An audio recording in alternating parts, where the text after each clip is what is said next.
how many of you have been to Delhi? It's not something to be proud of. Even I'm from Delhi. It's a weird city, I tell you. You guys know what IST is? The Indian Standard Time? Indian stretchable time.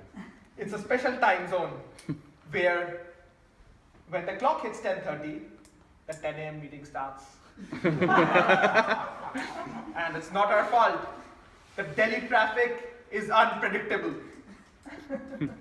When Google says that 15 minutes will be taken for a stretch of 2 kilometers, you can assume anything from 5 minutes to 5 hours.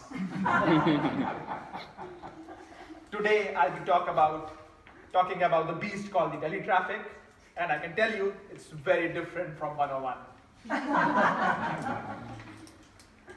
Road rules in Delhi are very different. There is no lane driving, and also there are no speed limits, especially the minimum speed limits.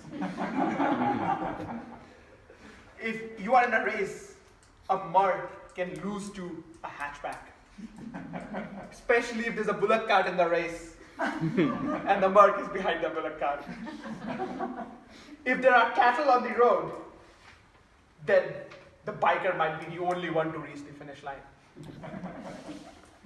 Drunk driving is not an issue in Delhi. They allow quite a variety of drivers on the road. Some of them are called the loose motion drivers. These drivers can fit in anywhere.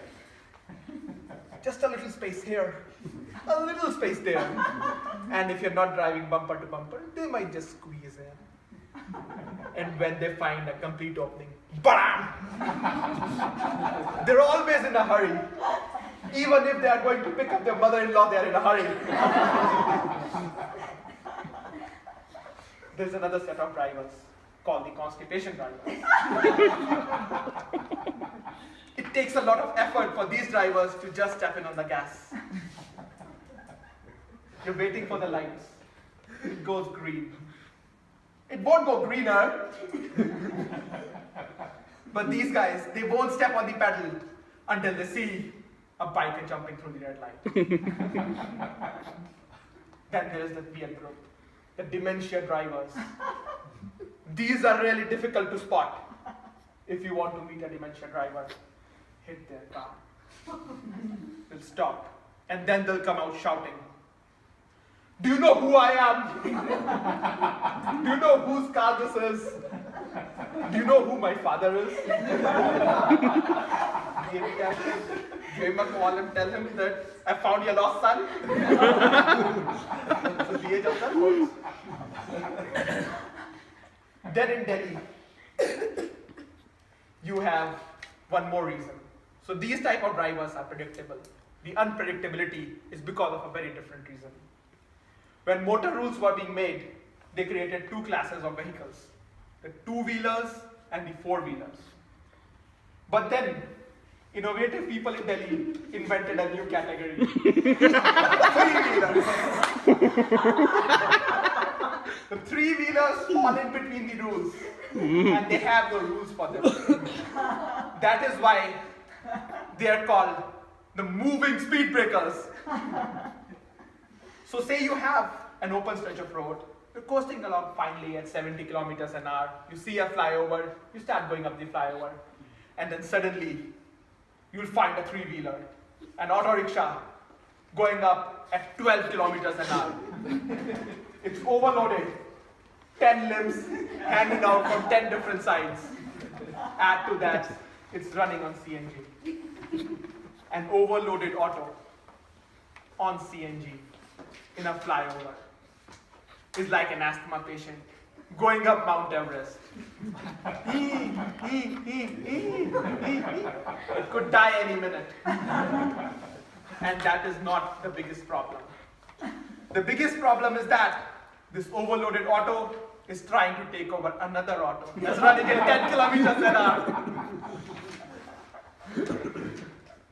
The various parts and pieces of the transportation system have a very different meaning in Delhi. For example, the lane markers. They are parking boundaries. So when you're parking your car, make sure you cross it a little, but try to keep one lane running. The horns are for detecting working vehicles. If you see a car in front of you and that hasn't honked for 10 seconds, it might be parked there. The traffic signs have a variety of uses, from notice boards to hawker stalls. And then there are the hazard lights. The hazards have a very different definition in Delhi. A hazard could be, my wife's gone shopping. What do I do? These hazards could also foretell the future. I'm speeding through. Make way for me. That's why the hazard lights are on. And you don't need the hazard lights for an actual hazard. Why?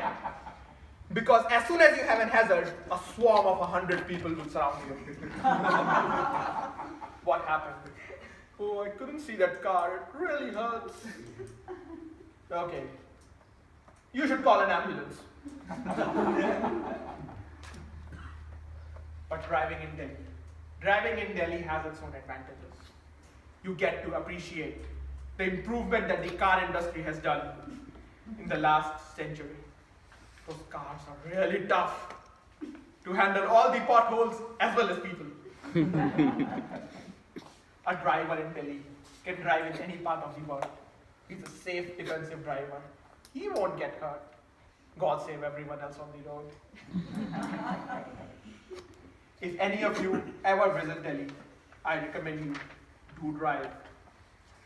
You will fall in love with driving in Delhi because the other options, like roadways and rails, are even worse.